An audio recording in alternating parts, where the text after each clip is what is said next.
And Tim, ERCOT just issued a watch in preparation for the extreme cold weather. So what are we in for? Yeah, so the entire state of Texas, Sherman, will be impacted by an Arctic cold front. Central and northern Texas, on top of that, will have to deal with a winter storm, bringing icing and snow. Here in southeastern Texas, though, we will be dealing with the brunt of very cold temperatures, even colder wind chills, a cold rain, and the possibility of a little bit of sleet and freezing rain in our far northern zones. I'm going to go through it all in just a second, but just so we hit it off the back here, this is not comparable by any stretch of the imagination to what happened last year in 2021 in terms of severity or longevity of this cold outbreak. We're looking at a cold morning Friday, again on Saturday, and then things start to rebound. However, hard freeze is possible in our northern zones.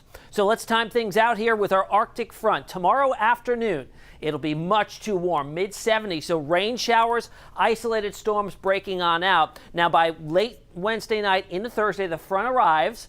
Temperatures start to rapidly drop on Thursday morning. Maybe some sleet and potentially some freezing rain in our far northern zones. By Thursday night, the winds kick on in, and that drops temperatures down into the 20s. Wind chills will feel like they're in the teens and lower 20s. And by Friday morning, it'll be cloudy and cold. Highs in the afternoon only in the 30s in a lot of places. So our system is just starting to get its act together. You can see it streaming all the way from the Great Lakes all the way down into Arizona. Not a lot of moisture with it right now, but the cold air locked up behind it is packing a punch. Out ahead of that system, look at the watches and warnings that are up. Winter storm warnings in the pink, and even in Texas, a large portion of it under a winter storm watch, not including any of our areas here in the Houston metro. So let's time it out here for you now on Future Track as we go into tomorrow night. Starting to see the showers and thunderstorms breaking on out. Temperatures much too warm. You see the cold air still locked up well to the north. However, as we get into early Thursday morning, still too warm, although temperatures already starting to fall,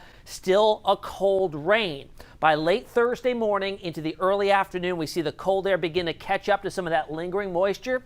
So sleet and or some freezing rain is possible in our northernmost zones before everything kicks out of here and we're just left with the plain old cold. That potential for any icing, freezing rain, most likely well to the north, and even that risk is not particularly high. But in this situation, all you need is a small sliver of sub-freezing air at the surface to nudge in under that warm air, and you get the potential of some icing. So we'll watch that carefully.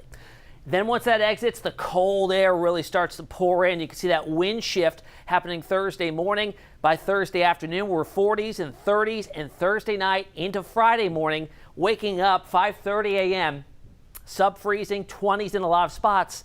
Then you add in the winds, and that's what it will feel like. In the teens in Brenham, 21 is what it will feel like out the door in Conroe, 22 at Bush. So the next 3 days, a warm one again tomorrow, then the changes with showers, a cold rain, maybe some sleet pellets, 40s in the afternoon. Friday, 44, once again getting down to around freezing. There's your 7-day forecast. Past the weekend, we do have temperatures warming back up into the upper 50s. Not too bad. More rain chances, though, by early next week. Sherman? All right, you've given us just a little bit of almost everything. All right, thank you, Tim.